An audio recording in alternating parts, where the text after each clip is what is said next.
crafty friends. I'm Monica with Last Chance Goods and Services. I'm a master crocheter with more than 30 years experience teaching and traveling all over the world. And today I'm going to show you how to make a half double crochet.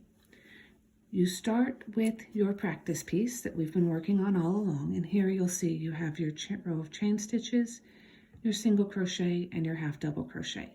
So now you're ready to learn the double crochet. You'll see you have 3 loops on your yarn right there.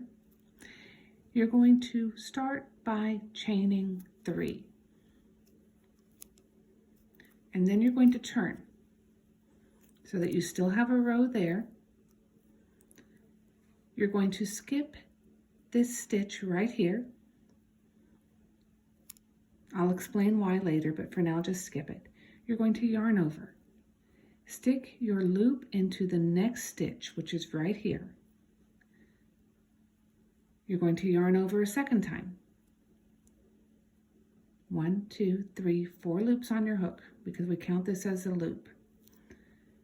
Draw up 1 loop. Yarn over, and not like the half double crochet, this time we're only going to take off these 2 loops from the hook. 1, 2. So now you have 2 loops still on the hook. Yarn over again and draw up the last 2 loops. This stitch is a little bit bigger than the other stitches, and that's fine. The double crochet is an extremely common stitch. We use it a lot. So it's very important that you get to know this stitch in particular, all of them, but get to know this stitch in particular.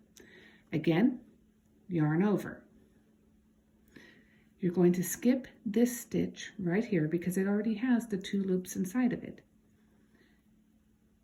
Put your yarn into the very next stitch. Stick your hook into the very next stitch. You're going to yarn over a second time. Draw up 1 loop. Yarn over. You'll see you have 1, 2, 3, 4 loops on your hook. Draw up 2 loops. Yarn over again. Draw up 2 more loops. And again, because you learn through practice. Yarn over, stick in, yarn over, draw up 1 loop, yarn over, draw up 2 loops, draw up 2 loops. And again. Yarn over, stick in, yarn over, draw up 1 loop, yarn over, draw up 2 loops, yarn over, draw up 2 loops. And you'll see these stitches look about the same because they are the same stitch.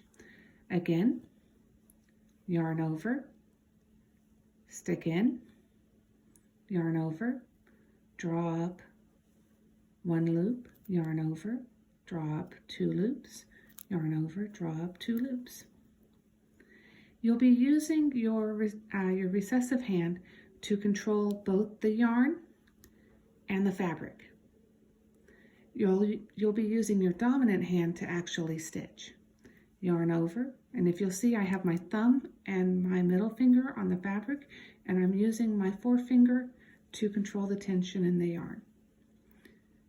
Yarn over, stick in, yarn over, draw up a loop, yarn over, draw up 2 loops, yarn over, draw up 2 loops. I am using a yarn that has many different colors. This is called an ombre yarn. And I find ombres are really good for teaching because they show contrast really well. Later on, I will show you just a monochromatic yarn, 1 color. If the pattern is complex, my general rule is use a single colored yarn, monochromatic. If the pattern is pretty easy, use an ombre. And easy does not mean ugly. Easy just means you look at the yarn more than you look at the pattern. And that's what I want when I teach. Yarn over, stick into the next stitch, yarn over, draw up 2 loops, yarn over, draw up 2 loops. And keep doing this throughout the rest of your practice piece. And I will see you in the next video. Thank you and God bless. Goodbye.